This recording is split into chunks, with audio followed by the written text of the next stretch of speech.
Hi guys, welcome back to yet another video. My name is Martin. I'm filming this in my storage unit, and what I do on this channel is I show off 4 books from random and I end at a key issue.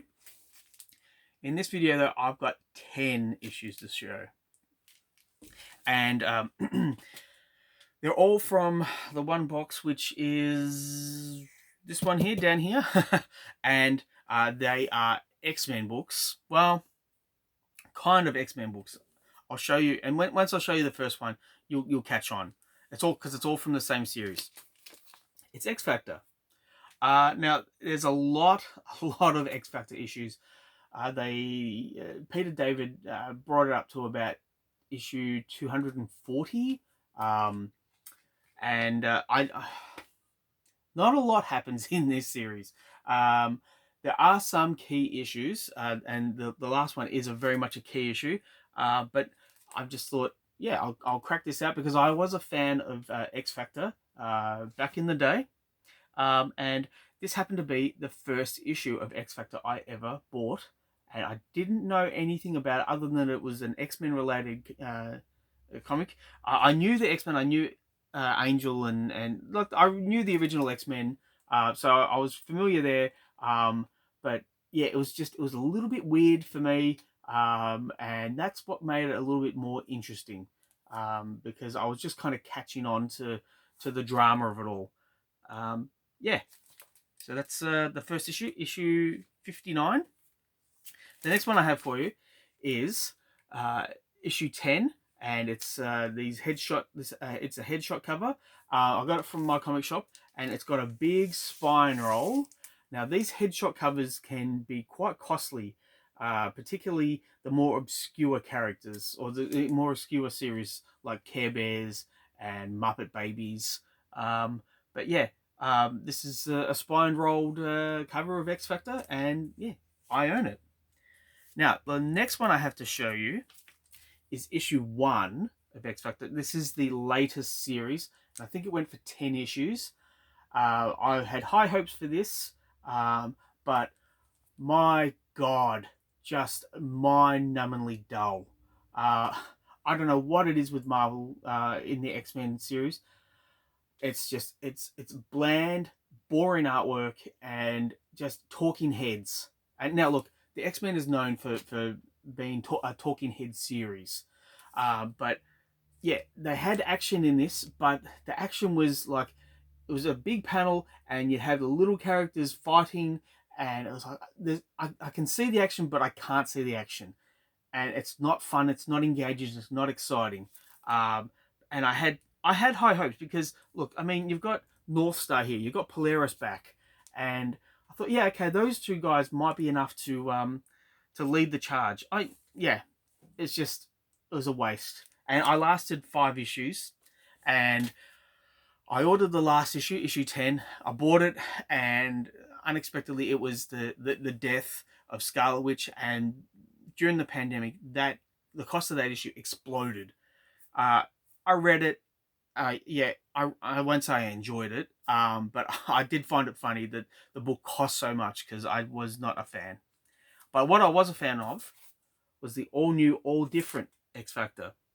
So issue 71, and this is when Peter David came into his own on the series, and just a really fun cast. So you've got Havoc and Polaris and Wolfsbane. You've got Strong Guy here, who's a bit of a comedian, and you've got Multiple Man. And especially in the reintroduction of X Factor, Multiple Man is a key character. But yeah, so there we have the all new, all different X Factor. What I have for you next is the last issue of X Factor, issue 149. So I don't know why they didn't go to issue 150. Actually, maybe I do. After this, the series became known as Mutant X, where Havoc went to a different dimension. And yeah, I think it was a bit of a waste, to be honest. I would have liked to have seen 150, the 150th issue, but yeah, it is what it is. The last issue of the first volume. What I have for you next is issue 1, the new volume of X Factor. This is by Peter David and Ryan Sook, and the team is now detectives, and it really works.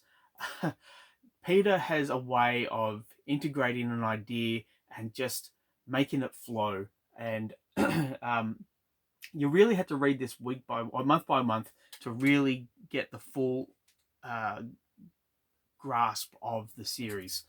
And reading it in trade form would work, but reading it back to back really helped. And yeah, um, very happy to own X Factor #1. So I've got 4 more to go. What I have for you here is, it's obviously X Factor, but they put the number all the way down here, down the bottom. It's issue 114, and it's got Steve Epting doing art. I love Steve's artwork. Oh, just for me, for my money, you can't go past Steve Epting.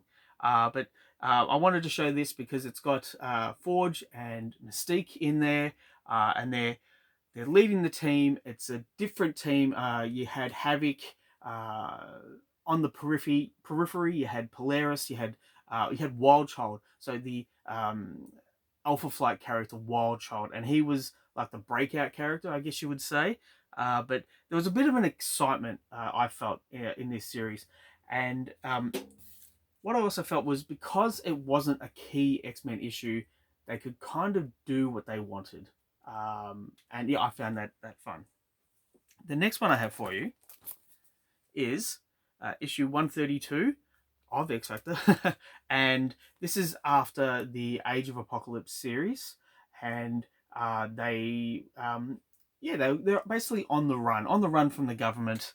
But you had Sabretooth and Wildchild. So I'll go back to the Age of Apocalypse. What I found fun about it was that you had Sabretooth, and he was huge, and he was a good guy, and you had Wildchild, who was like a brainless maniac. And then you introduced them in this series, in the regular universe, and it was a completely different dynamic. So that's what made it interesting for me. But what I also liked was you had Bishop's younger sister, Shard. And originally she was just a hologram, but now she was a full-bodied character, and it was a nice. I'll say it again. It was a nice introduction to the series. I found it interesting. So I've got 2 last key issues, and I'll just show the first one, then I'll show the next one. It's issue 100. It's the death of Multiple Man, or the presumed death of Multiple Man. So if you're familiar with the Multiple Man character, he's one guy, and when he gets hit, he transforms into 2, 3, 4, no matter how many times he gets hit. He can duplicate his body. But there was always supposedly one central character, or one central body. Supposedly he was killed, and there was no more Multiple Man. So I found that interesting at the time. And being the 90s, this was a nice coloured gatefold cover, I guess you would call it. But what you also had was the second print, which was the white cover, which is not a gatefold, it's just a regular cover.